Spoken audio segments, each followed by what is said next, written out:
दोस्तों, जिंदगी की यात्रा में हमें अक्सर ऐसा लगता है कि हम अपने ही प्रयासों से आगे बढ़ते हैं, लेकिन सच ये है कि ईश्वर की कृपा और उनकी योजनाओं के अनुसार ही हमें सही समय पर सही लोगों से मिलाया जाता है।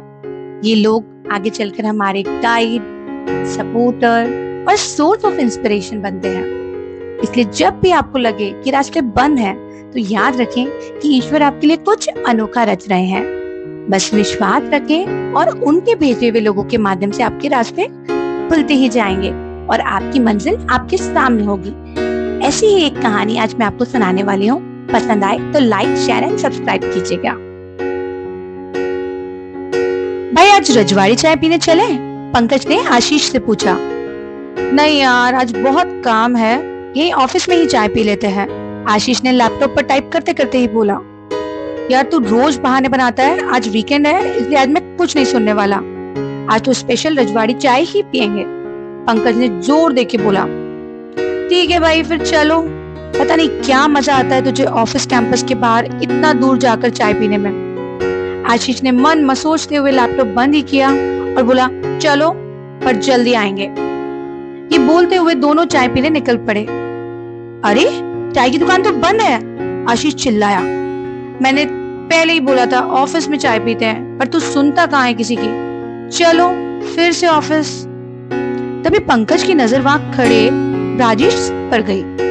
राजेश उन दोनों के ऑफिस में ही काम करता था, दूसरी बिल्डिंग में बैठने की वजह से कम मिलते थे। राजेश, क्या बात है, इतने दिनों बाद? चलो, चाय नहीं, तुम्हारे दर्शन तो हुए। तुम भी यहाँ चाय पीने आए थे क्या? आशीष ने पूछा।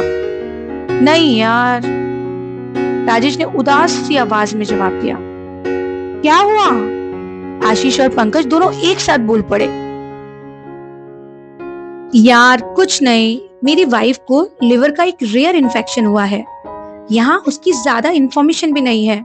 कुछ लोग अहमदाबाद हॉस्पिटल तो कुछ लोग जयपुर हॉस्पिटल में ले जाने के लिए बोल रहे हैं। समझ नहीं आ रहा क्या करूं। परेशान घूमता हुआ अभी बस सामने मंदिर में आया था और बाहर निकला तो तुम दोनों दिख गए। तभी आशीष बोला, अरे ऐसा ही कुछ इन्फेक्शन मेरी एक फ्रेंड की मम्मी को हुआ था, पर अब वो एकदम सही है। तुम बोलो तो मैं अभी फोन करूं। राजेश ने हाँ में सर हिलाया और आशीष ने अंकुर को फोन लगाया। अंकुर भाई, मेरे साथ में मेरा दोस्त है, उसकी वाइफ को एक रेयर लिवर इन्फेक्शन हुआ है। वो ये डिसाइड नहीं कर पा रहा कि इलाज कहाँ और कौन से डॉक्टर से कराया जाए। लास्ट ईयर आंटी को भी कुछ लिवर का प्रॉब्लम हुआ था ना? अंकुर ने राजेश से बीमारी का नाम पूछा और पाया कि वो तो सेम बीमारी है जो उसकी मम्मी को हुई थी।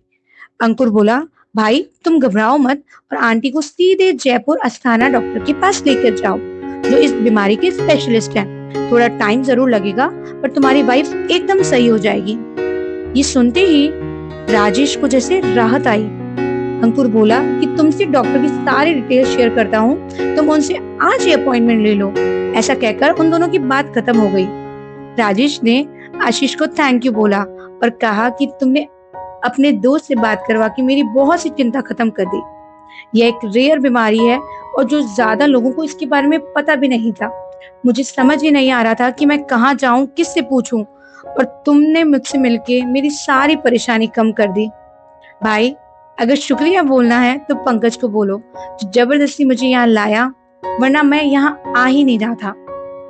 इतने में पंकज हंसते हुए बोला, नहीं भाई, अगर सच में शुक्रिया बोलना है तो भगवान को बोलो, जिनके सामने तुम थोड़ी ही देर पहले अपनी परेशानी बोल रहे थे।